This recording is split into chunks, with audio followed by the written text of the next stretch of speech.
আসসালামু আলাইকুম, welcome back to my channel Antu cooking বিডির পক্ষ থেকে সবাইকে স্বাগতম জানাচ্ছি।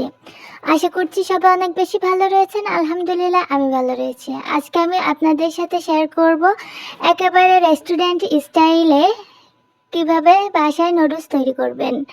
আর দেখতে পাচ্ছেন একেবারে ঝরঝরে হয়েছে, একটার সাথে একটা একদম লেগে যায়নি। তাহলে চলুন আজকে বেশি কথা না বাড়িয়ে আজকের ভিডিওটি শুরু করা যাক।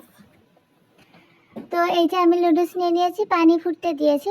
পানিটা ফুটে আসলে তাতে তেল দিয়ে দিবেন। তো আমি অফ ক্যামেরায় তেল দিয়ে দিয়েছি। এখন যতটুকু নুডলস আমি রান্না করব ঠিক ততটুকু নুডলস এখান থেকে নিয়ে নিচ্ছি। তো আমি 1 কেজি ধরে নুডলসগুলো কিনে থাকি। এগুলো বেশ ভালো হয়, মোটা হয়, বেশ খেতেও মজা লাগে।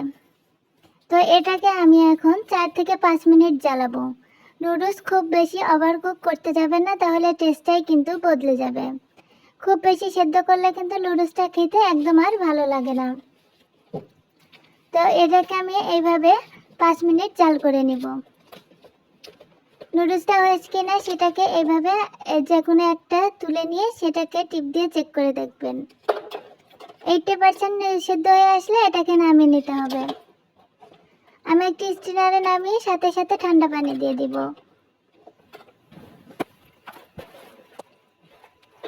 এবং ঠান্ডা পানি দিয়ে খুব ভালো মতো ধুয়ে নিতে হবে। অফ ক্যামেরায় আমি নুডলসটা ধুয়ে নিচ্ছি। প্রথমে আমি প্যানে একটু তেল দিয়ে দিচ্ছি, দিয়ে একটি ডিম পোস্ট করে নিব। তো সকালে সাউদামণির স্কুলে টিফিনের জন্য নুডলসটা রান্না করব। তো সকালে ওরা আমি ডিম পোস্ট দিয়ে ভাত খাওয়াবো। তো ওই ডিমটাকে ছেড়ে দিয়ে তার উপর দিয়ে একটু লবণ ছিটিয়ে নিয়েছি আর গোলমরিচের গুঁড়াটা দিয়ে নিয়েছি। গোলমরিচের গুঁড়াটা দিয়ে যে ডিমটার ওই সাইডটা হয়ে গেছে, এখন আমি এটাকে উল্টে নিব।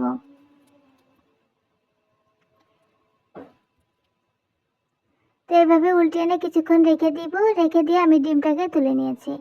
একই প্যানে আবারও আমি তেল দিয়ে দিয়েছি, তাতে আমি রসুন কুচি দিয়েছি, পেঁয়াজ আর কাঁচামরিচ কুচি। তো এগুলো তেলটা সুন্দর মতো তেতে আসলে তারপরে এগুলোকে দিয়ে দিতে হবে। তো দেখতে পাচ্ছেন এখন সবগুলো আমি দিয়ে দিচ্ছি। অল্প আছে এটাকে সম্পূর্ণ ভেজে নিতে হবে, যতক্ষণ না পেঁয়াজটা সেদ্ধ হয়ে আসে ততক্ষণ পর্যন্ত। কিছুক্ষণ তেলের পরে পেঁয়াজটা ভেজে নিয়ে এই যে আমার ফ্রোজেন করা গাজর, এর ভিতরে আমি কিছুটা পরিমাণে গাজর দিয়ে দিয়েছি, তাহলে দেখতে কিন্তু অনেক সুন্দর দেখা যাবে। তো তোমরা চাইলে এখানে কিন্তু চিকেনটা ব্যবহার করতে পারো। তো আমার কাছে বর্তমানে চিকেনটা ছিল না, এই জন্য চিকেনটা আর দিইনি। তো শুধুমাত্র গাজরটা দিয়ে দিয়েছি, যাতে গাজরটা একটু ভাজা ভাজা হয়। আর সাথে স্বাদ মতো লবণ, তারপরে দিয়ে দিয়েছি ধনিয়া গুঁড়া দিয়ে দিলাম, আর একটু চাট মশলা দিয়ে দিয়েছি। আমি এখানে নুডলসের এক্সট্রা কোনো মশলা ব্যবহার করছি না, যেহেতু বাবুর জন্য তৈরি করছি এ কারণে। তো গাজরটা ভাজা হয়ে গেলে, পেঁয়াজটা সেদ্ধ হয়ে গেলে আগের থেকেই এই যে ধুয়ে রাখা নুডলসটা দিয়ে দিয়েছি। আর নুডলস দেখে কিন্তু বুঝতেই পারছে একটার সাথে একটা কিন্তু একদম লেগে যায়নি, একেবারে ঝরঝরে হয়েছে। তো এইভাবে আমি আবারও 3 থেকে 4 মিনিট মতো নাড়াচাড়া করে নিব, অর্থাৎ নুডলসটাকে ভেজে নিতে হবে। সুন্দর মতো ভেজে নেওয়া হয়ে গেলে আমি এখানে কিছু ক্যাপসিকাম অ্যাড করেছি। এখানে আমি সবুজ কালার এবং হলুদ কালারের ক্যাপসিকামটা ব্যবহার করছি। তো এটাকে সুন্দর মতো করে আমি আবারও 3 থেকে 4 মিনিট নাড়াচাড়া করে নিব, এতে কিন্তু ক্যাপসিকামটা সুন্দর মতো সেদ্ধ হয়ে যাবে।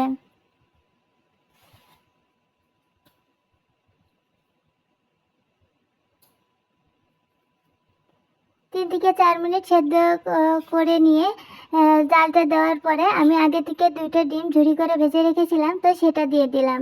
দিয়ে আবারও এটাকে সুন্দর করে নাড়াচাড়া করে নেব।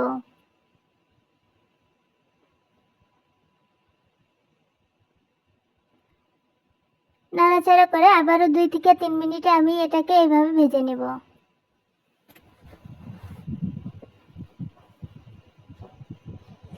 আর দেখতে পাচ্ছেন আজকের নুডলসটা রান্না কতটা লোভনীয় হয়েছে, আর একটার সাথে কিন্তু একটা একদমই লেগে যায়নি। তো বাস আমাদের কিন্তু নুডলস রান্না একদম কমপ্লিট হয়ে গিয়েছে। এখন এগুলোকে গরম গরম পরিবেশন করতে হবে।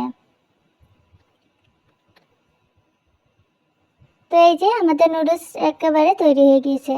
তো বন্ধুরা, আজকের এই ভিডিওটা তোমাদের কাছে কেমন লাগলো অবশ্যই কমেন্টের মাধ্যমে জানাতে একদম ভুলো না। ভিডিওটি ভালো লাগলে লাইক, কমেন্ট, শেয়ার এবং সাবস্ক্রাইব করে পাশেই থেকো। ধন্যবাদ জানাচ্ছি সবাইকে। খোদা হাফেজ।